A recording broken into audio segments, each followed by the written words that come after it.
député, membre du bureau définitif. Excellence, Monsieur le gouverneur de province, Excellence, Monsieur l'ambassadeur de la RDC au Burundi, distingués invités, Mesdames, Mesdemoiselles, Messieurs, très chers compatriotes. C'est avec un profond sentiment de responsabilité que nous nous réunissons aujourd'hui pour l'ouverture de la session ordinaire de mars 2027 de l'Assemblée provinciale du Sud-Kivu. La séance que nous présidons aujourd'hui témoigne de notre sursaut patriotique au regard du contexte sécuritaire et humanitaire lourd que subit notre chère province.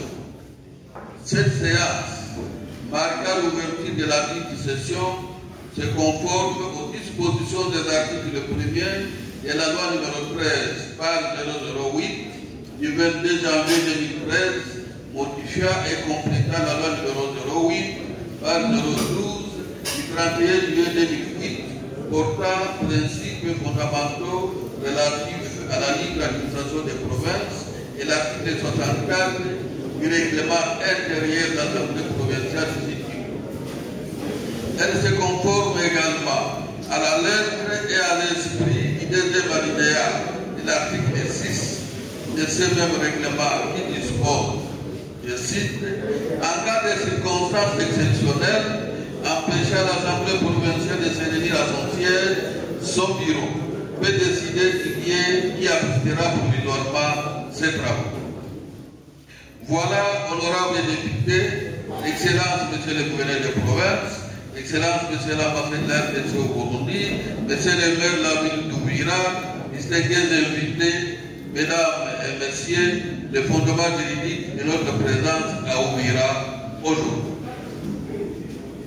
Mesdames et Messieurs, distingués invités, très chers compatriotes, avant tout propos, nous voudrions souhaiter la bienvenue à tous ceux-là qui ont accepté de renoncer leur présence à cette cérémonie solennelle. C'est ici l'occasion de nous acquitter d'un grand et agréable devoir, celui d'adresser nos remerciements et nos sentiments de gratitude au Seigneur Dieu Tout-Puissant, maître des temps et des circonstances, sans qui rien ne peut être réalisé sur la terre. Nous profitons également de cette occasion pour remercier très sincèrement M. Félix Antoine Tshisekedi Tshilombo, président de la République démocratique du Congo, chef de l'État, commandant suprême des forces armées de la RDC et garant de la nation, pour tous les efforts qui ne cessent de consentir nuit et jour sur le plan diplomatique, politique et militaire, au fait de ramener durablement et définitivement la paix dans notre province de Sud-Kivu en particulier et à l'est de la République démocratique du Congo en général.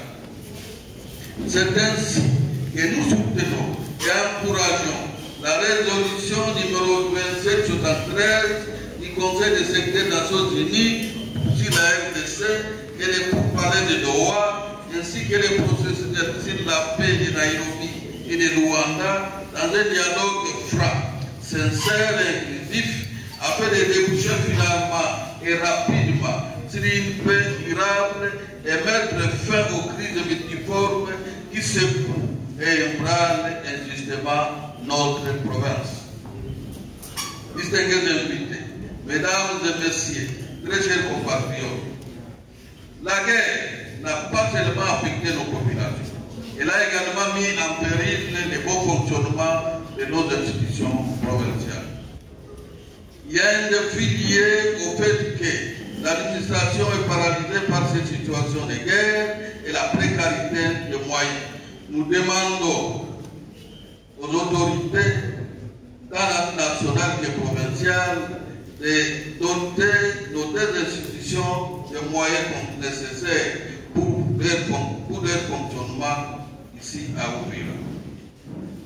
Mais également, afin de leur permettre de s'acquitter honorablement de leur mission au cours de cette période difficile. Nous profitons de cette séance pour plaidait aussi pour la mise en place d'un plan de contingence en faveur de la population déplacée et de ces institutions provinciales délocalisées aujourd'hui à Oumira avec l'appui du gouvernement provincial et du gouvernement central. Sur le plan socio-économique, la situation demeure préoccupante. La crise sécuritaire actuelle est venue l'amplifier. Cette guerre qui nous est injustement imposée est en train de détruire le tissu économique de notre province et d'ébranler les relations sociales entre les communautés. Les épidémies récurrentes sont signalées par-ci et par-là. La crise sécuritaire accentue et amplifie dangereusement la pauvreté et le chômage. Au plan sécuritaire, une crise grave secoue notre province. Les éléments de l'AFC M23, appuyés par l'armée rwandaise, ont pris le contrôle de quelques localités et du chef-lieu de notre province depuis le mois de février 2025. Par le fait de cette guerre imposée à notre pays, nous avons perdu beaucoup de nos compatriotes civils, militaires et wazalendo. Les dégâts matériels sont aussi énormes. En mémoire de toutes les victimes civiles, militaires et wazalendo décédés sur les champs de bataille, nous vous prions de nous lever pour observer une minute de silence en leur mémoire.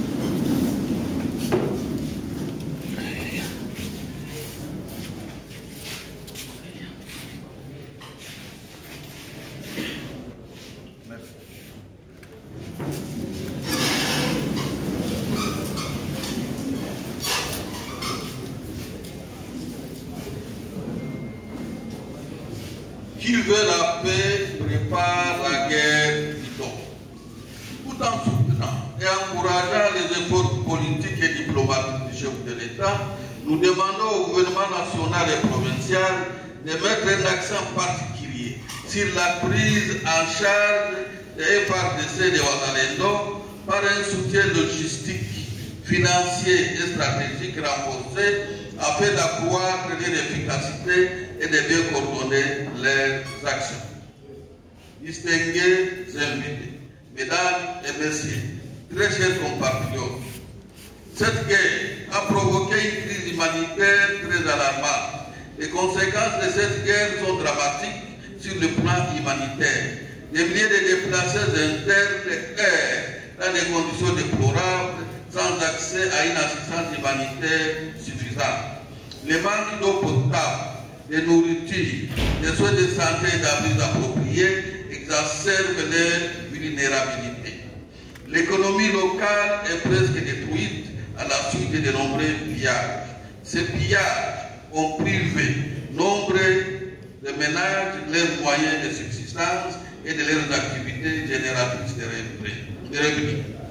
À cause de cette guerre, des mouvements de personnes et des échanges commerciaux entre certains villages et villes de la province sont à présent impossibles. La population est abandonnée à son triste sort. Dans ce contexte trop dit, nous condamnons énergiquement cette guerre et lançons un appel pressant au gouvernement national et provincial afin d'envisager des interventions humanitaires urgentes. Cette réponse humanitaire doit être coordonnée et afin de soulager tant soit peu les souffrances des populations victimes.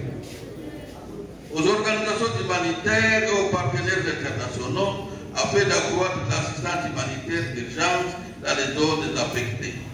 Aux leaders locaux et aux communautés pour faire preuve de solidarité envers les déplacés et travailler ensemble à leur relocalisation et réintégration. Par ailleurs, la crise sécuritaire a perturbé le déroulement normal des activités scolaires. Pourtant, l'éducation est un des droits fondamentaux dont les citoyens ne doivent pas être privés. C'est un pilier du développement doit mener notre pays en général et notre province en particulier. C'est ici l'occasion de demander au gouvernement central et provincial de prendre les mesures nécessaires afin de permettre aux élèves de terminer normalement leur année scolaire au risques, afin d'éviter les risques de les voir doublement préjudiciés. Mesdames et messieurs, distingués invités, très chers compatriotes, pour conclure, nous lançons un appel solennel à l'unité, à l'amour, à la solidarité entre les filles et les fils du Sud Kivu, à la cohésion sociale entre toutes les communautés de notre province. Face à l'ampleur des défis qui se dressent devant nous aujourd'hui, nous devons absolument nous dépasser, transcender nos divergences, privilégier ce qui nous unit et œuvrer ensemble pour le bien commun et la résilience positive au niveau provincial. Nous avons un devoir sacré envers la population et les générations futures, celui de travailler sans relâche pour établir la paix, relancer le développement et assurer le bon fonctionnement de nos institutions. Toutes les institutions et services œuvrant aujourd'hui en province doivent travailler coude à coude, chacun en ce qui les concerne, dans le respect des normes et règlements qui les régissent. Que cette session parlementaire de mars 2025 soit celle d'un sursaut collectif, de la détermination et de l'action.